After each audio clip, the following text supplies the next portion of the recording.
Staying on tax reform, I want to bring in Congressman Jim Renacci, who's on the Ways and Means Committee, and Congressman Mark Meadows, head of the Freedom Caucus. Congressman, I know you here. We're going to talk about opioids. Got that in just a second. But I want to talk about cutting taxes first of all. Seems like we're on the fast track at the moment, certainly through the House. You think we can get this through the Senate by Christmas?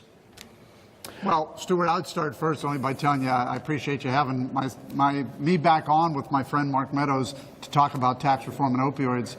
It's one thing we have to get done. I know that Mark and I probably agree we need tax cuts. We probably would have already agreed that we don't even have to worry about paying for tax cuts. We need tax cuts. But it's good that we're able to put the package together. It's good to see the Senate's moving forward. Just, Mark, hold on a second. Before we get to opioids, now, that's a very important subject, and I'm going to cover it for you, I'll guarantee that. But I want to know this. If the tax package goes through as is, do paychecks go up on January the 1st for those people who now pay federal income tax? Well, they can. Obviously, you might have to change your deductions, but they should go up. And what we'll see is the average family maybe is close to as much as on that middle income is close to $200 more in their paycheck. And so that's a good thing. But I think the other point, Stuart, that you were talking about is about getting it done. We're going to go to conference. I think the Senate votes it out this week. We go to conference over the next couple of weeks. But I believe it'll be on the president's desk by December 21st and signed into law. So that should be good news for all Americans from coast to coast. Now, I do want to talk about opioids and the opioid crisis because, to some degree, it's a very important issue. It's been swept aside by tax reform and the state of the economy. Jim Renacci, to you first. You've got a bill before Congress trying to deal with the opioid crisis. What are you doing? What's the solution? Not solution, but how are you dealing with this? Well, my friend from North Carolina and I are co-sponsoring a bill that actually pauses things.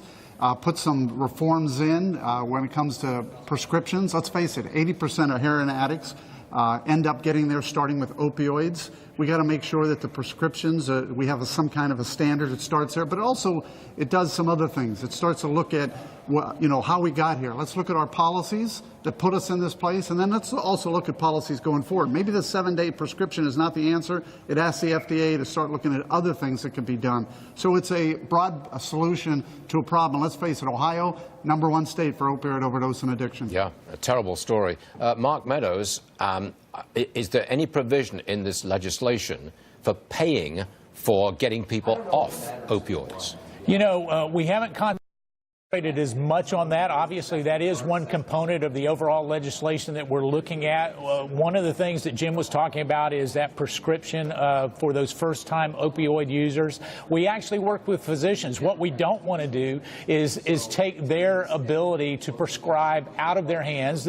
We want to make sure that it's between a doctor and a patient. And yet, at the same time, using the GAO, FDA, and maybe even going beyond to look at reimbursement for some other types of pain relievers that perhaps are not covered under Obamacare and Medicare and Medicaid. And so Jim has been very thoughtful in this. We know that we have to act now. It's not only the president that has put this as an epidemic, but it's our communities as well. And so I'm optimistic if we can move this through, it'll be a good first step in trying to address this crisis. You know, a few months ago, we used to have you on the show when we were talking about Obamacare repeal, and there was never a smile. It was always, oh. I'm smiling now on tax reform. Precisely. Yeah. Welcome back, gentlemen. It's good to see you in a good mood. Jim Renacci, Mark Meadows, both of you. Thank you, sir.